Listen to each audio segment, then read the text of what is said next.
Today is all about wig making and story time. This is not a tutorial, so if you're looking for that, I suggest you find another video. Visually, you will see the process of how I make my wigs. This is going to be a two-part video, so if you want to see how I do my hair color, I will include the link to that at the end of this video and also in the description.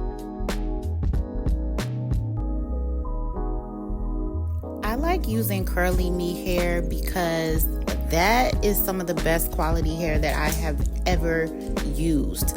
Now, generally, I prefer to make my own wigs. I have purchased their full curly wigs, which are beautiful and so natural looking. But this is going to be my second time getting bundles from them. This is my first time getting their 613 bundles. I also like that the hair is nice and full. It doesn't shed. The only complaint I have about curly me would be with their closures and the frontals. They shed quickly at the hairline. They need to work on that. It's almost as if like the knots on the closures are not maybe double knotted or they're not tied tight enough. That's my only complaint. But far as the bundles, no complaints whatsoever. These are the tools I use to make my wig. You need a paddle brush. You need a tail comb. My teacher in cosmetology school always said, do not say rat tail comb. And to this day, you will never hear that. Like, no, it is a tail comb. So ladies, don't say that. Also, you want to have a pair of shears, a razor, some clips. I also like to use the adjustable elastic band. You need your wig pins, optionally a comb, and of course your wig cap. You're also going to need your wig stand and your wig head. I prefer to use the nylon thread versus the traditional cotton. I think that's cotton. It's just, I feel like it's easier to work with. I feel like it holds better, and it's also not as thick as the other thread. So that's why I like to use this one.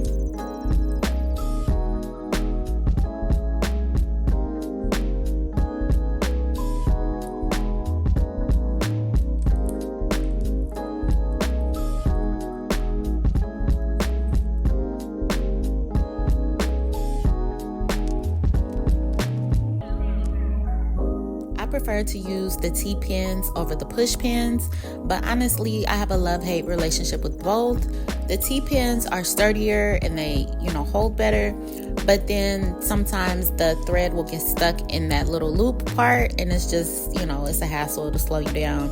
And then the push pins, that doesn't happen, but then they're also not as sturdy. So, either or, it really just depends on how I'm feeling.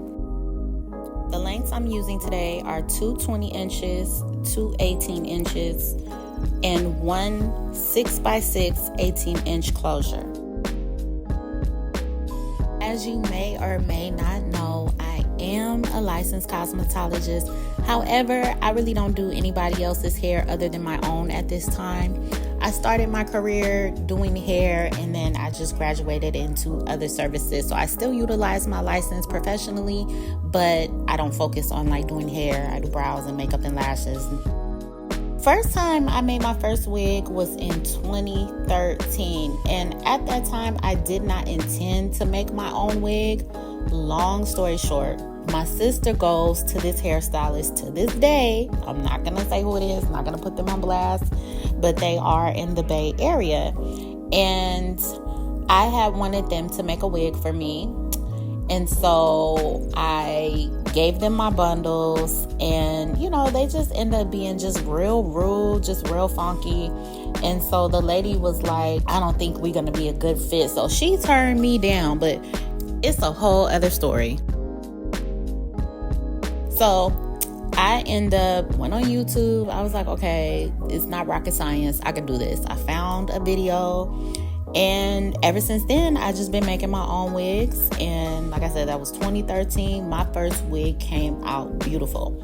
I've always specialized in hair color when I was doing hair. When I was in school, I was very good at that. So that wasn't the issue. And, it's like I said, it's not rocket science. It's just not my favorite thing to do. I do prefer to make my own wigs because it's nothing better than custom. Custom is always going to be best. Also, when you buy a wig from a website, like a lot of times they be lying about the density of the wig, and I like a full wig.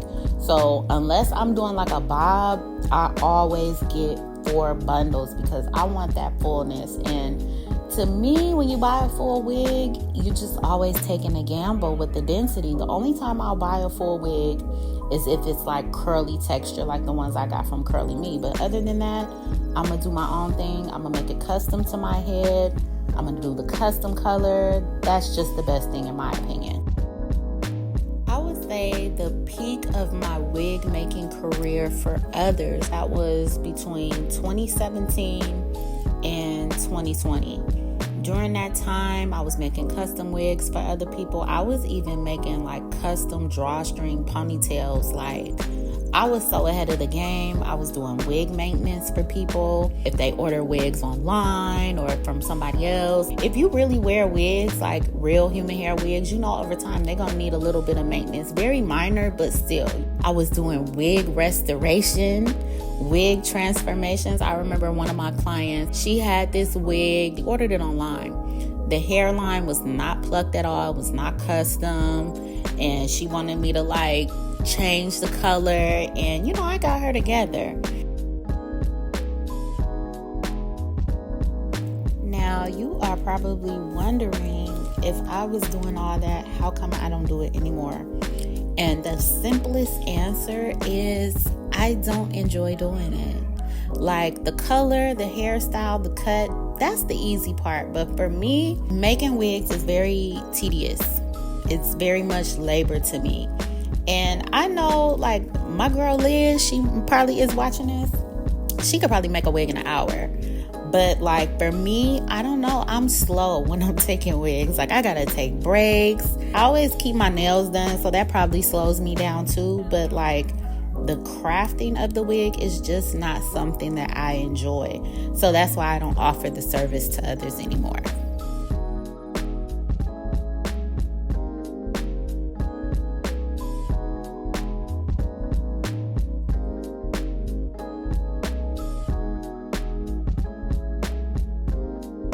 Now remember, this is a 2-part video, so if you want to see the completion of this wig, the color and all that, you're gonna have to click on the link at the end of the video or in the bio. And if you enjoyed this video, give me a thumbs up, share it, let me know your tips and tricks if you have any when it comes to making wigs, and I'll see you in the next one.